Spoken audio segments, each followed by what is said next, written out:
Oui, puis notamment aussi en ce qui nous concerne en France, en réalité, le premier ouvrage de référence, c'est celui de Jean Billon, hein, l'univers Mm. des astéroïdes, qui est probant, Ouais. qui est vraiment un ouvrage maintenant qu'on retrouve plus tellement c'est une bible. Enfin, moi, je la conseille je conseille vraiment sa Mm. lecture à tous ceux qui viennent dans mes stages et tout. Mais depuis, bon, il y a eu aussi sur Cérès, Jean Delarche qui a écrit Cérès, maîtrise donc du signe de la Vierge, qui est très très très intéressant. Et puis, bah, maintenant, la porte est ouverte aussi à d'autres éditions, mais pour éditer tout le travail et pour pouvoir éditer et faire partager toutes ces connaissances, tout ce fleuve d'informations auxquelles on peut avoir accès en s'y intéressant, il faut aussi que de l'autre côté, les astrologues reconnaissent aussi toutes les vertus, tous les rôles, toutes les fonctions de ces astéroïdes. Donc il y a tout un chemin et là on est à l'ouverture depuis quelque temps donc de l'intérêt.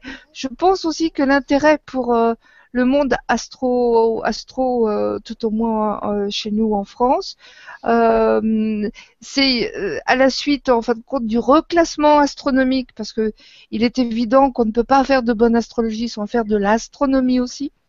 C'était absolument indissociable, enfin à mon avis, hein.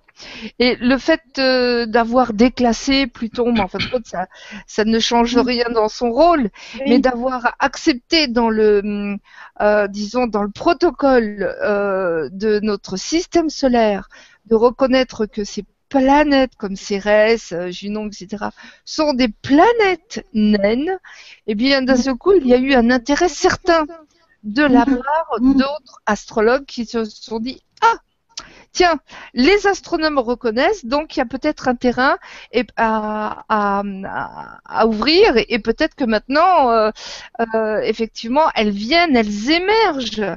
Mais c'est un peu comme un fleuve en réalité Mm. ce qui se passe en ce moment. Du fleuve, bah, avant il y a les rivières et avant les rivières il y a les ruisseaux, les petits.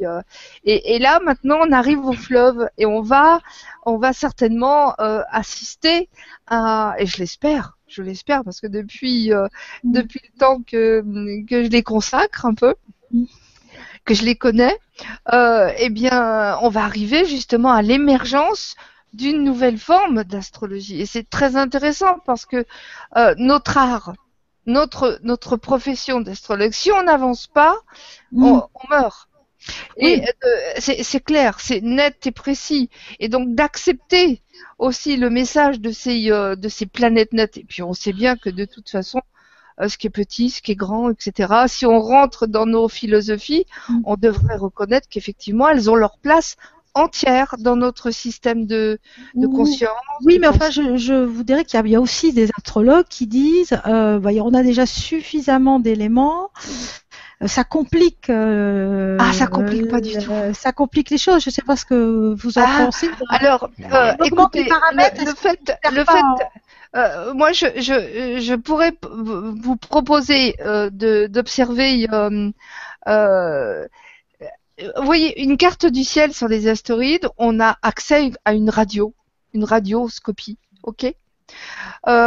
C'était beaucoup plus difficile pour les médecins d'observer une radioscopie que maintenant d'observer un scanner. Et en D'accord. réalité, c'est un scanner énergétique, c'est un scanner de l'âme, c'est quelque chose qui est d'une précision et qui est très clair et qui n'est pas compliqué du tout. Ça, c'est l'argument en réalité de ce qui ne veut pas avancer. Faut être clair.